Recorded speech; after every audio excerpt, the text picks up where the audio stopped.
안녕하세요. 미세먼지 먹고도 잘 사는 법의 저자 한의학 박사 이전우입니다. 오늘은 무조건 균형되게가 아닌 내 체질에 맞는 음식을 먹는 방법, 즉 현명한 편식에 대해서 말해볼까 합니다. 음식이 약과다는 것은 작용이 거의 없거나 미미한 것이기 때문에 그렇습니다.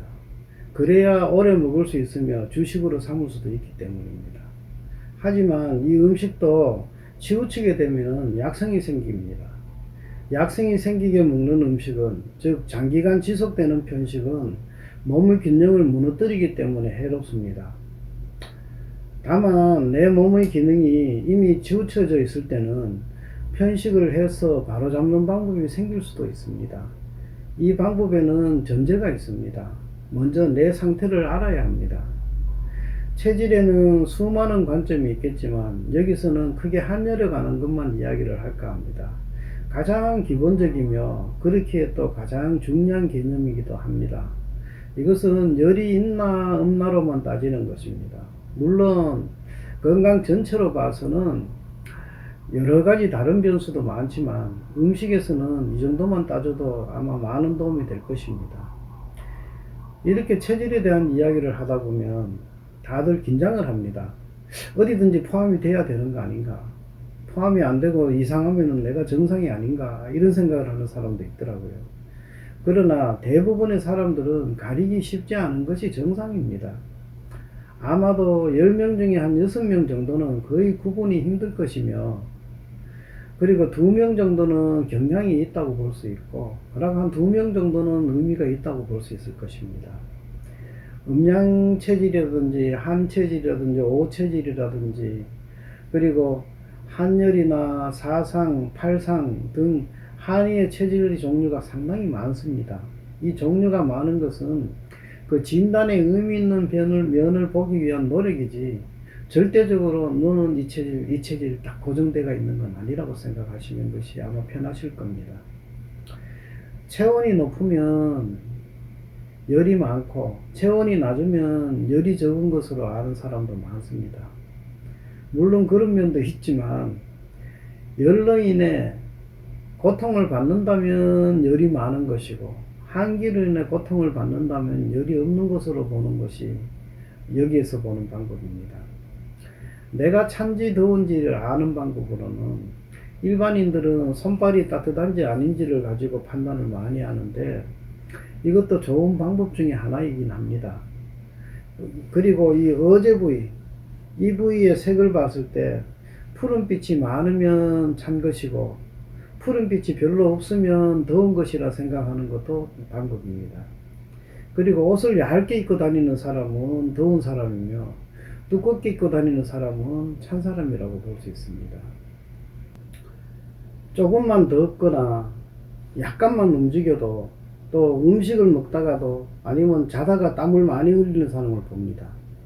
이 사람은 몸이 더울 경우가 많다고 생각하시면 대부분 맞습니다.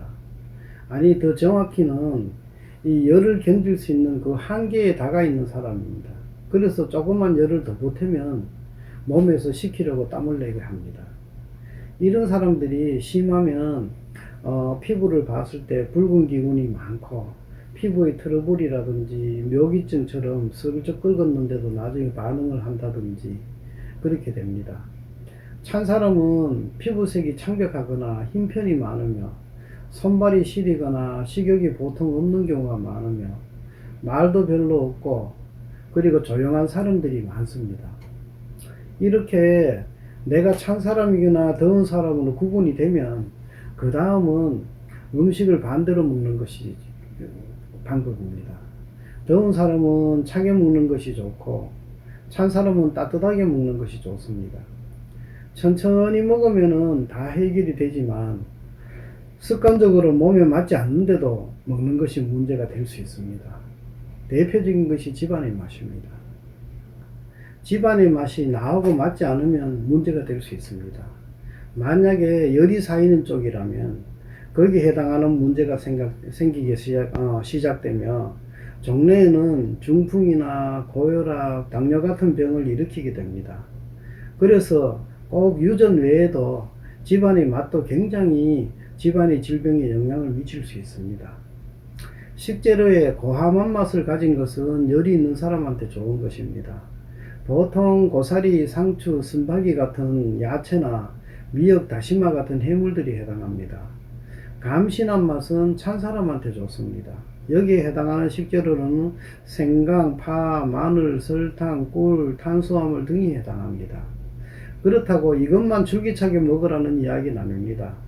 다만 식단에서 비중을 한 20% 정도만 바꾸라는 것입니다. 찬 사람은 생강이나 설탕을 조금 더 넣고, 뜨거운 사람은 야채를 평소보다 한 20% 더 먹으면 되는 것입니다. 골고루 먹는 것은 음식이 약성이 나지 않게 하는 가장 기초적인 방법이며, 천천히 먹게 되면 음식의 약성을 느끼게 되면 내 몸과 균형을 잡아서 내 건강에 도움이 될 수 있습니다. 물론 소화에도 아주 좋으며 몸에 부담이 없게 됩니다. 이렇게 천천히 음식 맛을 느끼고 먹다 보면 나중에 필요 없는 맛은 맛이 없어지게 됩니다. 이렇게 신통하게 몸이 알아서 합니다. 천천히 드시는 가운데 현명한 맞춤형의 식단으로 늘 건강하고 행복하시기를 빕니다. 감사합니다.